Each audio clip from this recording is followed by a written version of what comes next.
ಇವತ್ತು ದೇವರು ನಮ್ಮ ಮಧ್ಯದಲ್ಲಿ ಬರುವುದಾದ್ರೆ, ದೇವರು ಈ ಸ್ಥಳದಲ್ಲಿ ಬಂದಿರೋದಾದ್ರೆ, ನಮ್ಮ ಕುಟುಂಬದ ಮಧ್ಯದಲ್ಲಿ ಬಂದಿರೋದಾದ್ರೆ, ನಮ್ಮ ಜೀವಿತದಲ್ಲಿ, ನಿಮ್ಮ ಜೀವಿತದಲ್ಲಿ ಸಹೋದರ ಸಹೋದರಿ, ನಿಮ್ಮ ಜೀವಿತದಲ್ಲಿ ಆತನು ಬಂದಿರೋದಾದ್ರೆ, ನೀವು ಹೋಗುವ ಕೆಲಸದಲ್ಲಿ, ನೀನು ಮಾಡುವಂತ ಬಿಸ್ನೆಸ್ ಅಲ್ಲಿ, ನೀನು ಮಾಡುವಂತ ಅನೇಕ ಕುಟುಂಬದಲ್ಲಿ, ಸೇವೆಯಲ್ಲಿ, ಸಭೆಯಲ್ಲಿ, ನೀನು ಸಭೆಯಲ್ಲಿ ಆತನು ನಿನ್ನ ಜೀವಿತದಲ್ಲಿ ದೇವರು ನಿನ್ನ ಮಧ್ಯದಲ್ಲಿ ಇರುವುದಾದ್ರೆ ಆತನು ಶೂರನಾಗಿದ್ದಾನೆ. ದೇವರ ಮಕ್ಕಳೇ, ನೀನು ಕೈ ಹಾಕುವಂತ ಯಾವ ಕೆಲಸದಲ್ಲಿ ಕೂಡ ನೀನು ಸೋಲು ಕಾಣೋದಿಲ್ಲ. ನೀನು ಹೋಗುವಂತ ಜಾಗದಲ್ಲಿ, ನೀನು ಹೋಗುವಂತ ಏರಿಯಾದಲ್ಲಿ, ನೀನು ಹೋಗುವಂತ ಪಟ್ಟಣದಲ್ಲಿ, ನೀನು ಹೋಗುವಂತ ಊರುಗಳಲ್ಲಿ ನೀನು ಸ್ವಾರ್ಥ ಸಾರೋದಕ್ಕಾಗಿ ಹೋಗ್ತಾ ಇರ್ಬೋದು.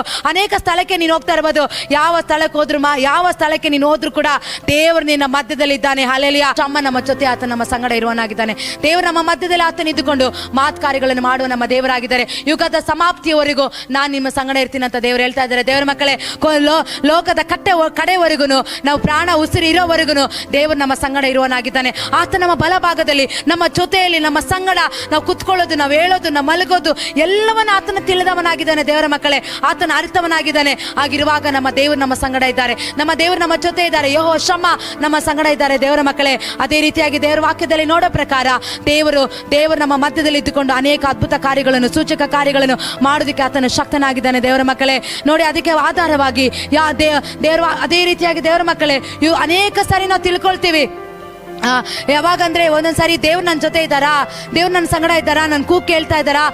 ಎಷ್ಟು ಸಾರಿ ಪ್ರಾರ್ಥನೆ, ಅನೇಕ ಕಷ್ಟ ಬರುವಾಗ, ಹೋರಾಟ ಬರುವಾಗ, ಪ್ರತಿಕೂಲ ಬರುವಾಗ, ಸಮಸ್ಯೆಗಳನ್ನು ಎದುರಿಸಕ್ಕಾಗದಿರೋಂಥ ಸಮಯದಲ್ಲಿ ಅಯ್ಯೋ ನನ್ನ ಜೊತೆ ದೇವರಿಲ್ಲ, ನಾನು ದೇವರ ಪ್ರಸನ್ನತೆ ಅನುಭವಿಸ್ತಾ ಇಲ್ಲ, ದೇವರ ಸಾನ್ನಿಧ್ಯನ ನಾನು ಅನುಭವಿಸ್ತಾ ಇಲ್ಲ, ಏನೋ ದೇವ್ರು ನನ್ನ ಹತ್ರ ಮಾತಾಡ್ತಾ ಇಲ್ಲ ಅಂತ ಅನೇಕ ಸಾರಿ ನಾವು ಅನ್ಕೊಳ್ತೀವಿ.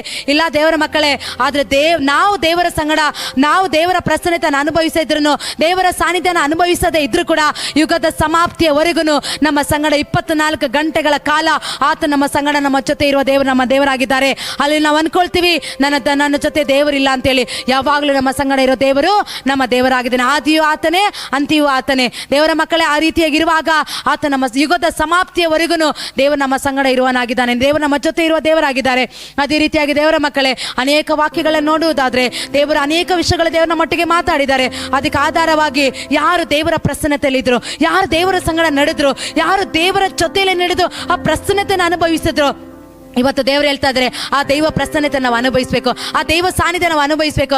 ಅದಕ್ಕೆ ವಾಕ್ಯಕ್ಕೆ ಆಧಾರವಾಗಿ ಅನೇಕ ಇಕ್ಕಟ್ಟಿನಲ್ಲಿ ಹಾದು ಹೋಗುವಾಗ ಇಸ್ರಾಯೇಲ್ ಜನರು ಅವರಿಗೆ ಹಗಲಿನಲ್ಲಿ ಬೆಳಕಾಗಿ, ರಾತ್ರಿಯಲ್ಲಿ ಅವರಿಗೆ ಬೆಳಕಾಗಿದ್ದು ಅಗ್ನಿ ಸ್ತಂಭವಾಗಿ ದೇವರನ್ನು ನಡೆಸಿಕೊಂಡು ಬಂದ ರೀತಿಯಲ್ಲಿ ಇವತ್ತು ನಿಮ್ಮನ್ನು ದೇವರ ಮಕ್ಕಳೇ ಹಗಲಿನಲ್ಲಿ ಮೇಘ ಸ್ತಂಭವಾಗಿ, ರಾತ್ರಿಯಲ್ಲಿ ಅಗ್ನಿ ಸ್ತಂಭವಾಗಿ ಆತ ನಮ್ಮನ್ನು ಯೆಹೋವ ಶಮ್ಮ ಆಗಿ ನಮ್ಮ ಸಂಗಡ ಇದ್ದು ನಮ್ಮ ಜೊತೆ ಇದ್ದ ಆತ ನಮ್ಮನ್ನು ನಡೆಸುವನಾಗಿದ್ದಾನೆ. ಯೆಹೋವ ಶಮ್ಮ ಯಾವಾಗ ನಮ್ಮ ಸಂಗಡ ಇರ್ತಾರೆ, ಯಾವಾಗ ದೈವ ಪ್ರಸನ್ನತೆ ನಾವು ಅನುಭವಿಸ್ತಾ ಇರ್ತೀರಿ, ದೇವರ ಸನ್ನಿಧಾನದಲ್ಲಿ ಉಪವಾಸದಲ್ಲಿ ಪ್ರಾರ್ಥನೆ ಕುಳಿತು ನಾವು ಪ್ರಾರ್ಥನೆ